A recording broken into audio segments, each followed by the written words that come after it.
सनम बेवफा, यदि सेना के जवान की पत्नी बेवफा हो जाए तो फिर उसका जीवन बिल्कुल ही अंधकारमय हो जाता है। और आजकल ये एक्स और वाई का फैक्टर बहुत चल रहा है, यानी एक लड़की हो या महिला हो, उसका एक एक्स यानी उसका एक पास्ट होता है और पास्ट में कोई न कोई एक उसका हीरो होता है।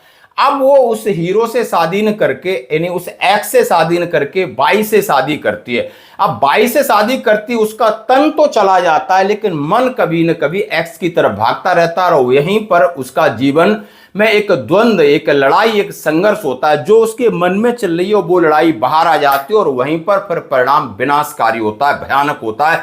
कुछ वीडियो मैं आपके सामने दिखाना चाहता हूं जहां पर आप देख रहे हो पत्नी का पीछा कर रहा है, पत्नी पति का पीछा कर रहा है। वो हर किसी न किसी का संबंध अपने एक्स के साथ है। यानी एक्स के साथ आप इतने आपके फिजिकल थे तो फिर आपने शादी किसी वाई से करना सोच समझ के करना चाहिए। ये दे अब मैं बात करूंगा, अब सेना का जवान है, 17 18 19 साल में फौज में भर्ती होके चला जाता है।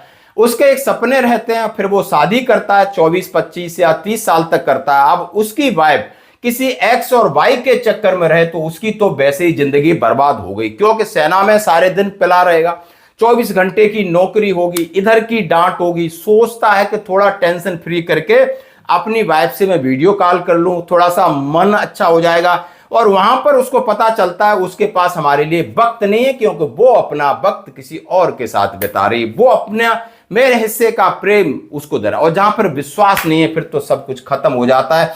और इसी के चक्कर में एक जवान ने अपनी जिंदगी खत्म कर ली। बोला अब मेरे लिए जीने का कुछ बचा ही नहीं है, मेरे पास कुछ बचा ही नहीं है। और ये जवान है अशोक कुमार बेहरा, यानी उसने कुछ खा पी लिया और अपनी जीवन लीला समाप्त कर दी। उसने कहा कि मेरी शादी हुई और ये उड़ीसा के निवासी रहने वाले थे और उन्होंने सीधा सीधा पत्नी पर आरोप लगाया जो लेटर लिख के गए। उन्होंने कहा हम इससे बहुत प्यार करते थे, भरोसा करते थे, लेकिन हमें जब पता चला कि ये दूसरे किसी और, वो भी कोई सेना के अंदर जवान है, उसके साथ कहीं ना कहीं अटैच है या किसी और जवान से अटैच है, हमने इसको समझाने की कोशिश की, मनाने की कोशिश की, लेकिन नहीं, वो नहीं मानी। उल्टा हमारे परिवार और हम पर केस कर दिया, 1 2 नहीं 4 4 5 5 केस कर दिए। अब हम मुकदमे भी झेल रहे थे। तमाम ऐसी परिस्थितियों से निकले कि जिंदगी में हर दरवाजे बंद हो गए, भरोसा हमारा टूट गया, इसलिए मैं अपना जीवन समाप्त कर रहा हूं। और इसके लिए जिम्मेदार होगी हमारी ये पत्नी, तथा कथित पत्नी। और जहां पर पुलिस के सामने पुलिस ने जब उनका पूरा रिकॉर्ड देखा तो उन्होंने कहा है कि जवान, सीआरपीएफ जवान के साथ विवाहेतर संबंध था, यानी किसी और कोई पैरामिलिट्री फोर्सेस का जवान था उसके साथ संबंध थे। पुलिस का कहना है इन परिस्थितियों के चलते अशोक कुमार बेहद गंभीर और मानसिक तनाव से गुजर रहे थे। 7 जुलाई को अशोक कुमार ने कथित तौर पर कुछ खाया और उनको जब तबीयत खराब होती, हॉस्पिटलाइज किया जाता है और वहां पर उनकी मृत्यु हो जाती है। जवान की मौत के बाद परिजनों ने बालीगुड़ा पुलिस थाने में शिकायत दर्ज कराते हुए पत्नी पर आत्महत्या के लिए मजबूर करने का आरोप लगाया। शिकायत के आधार पर पुलिस ने विस्तृत जांच की है, यानी पुलिस ने जैसे ही जांच की, कुछ साक्ष्य पाए गए, पत्नी को अरेस्ट किया और जेल भेज दिया।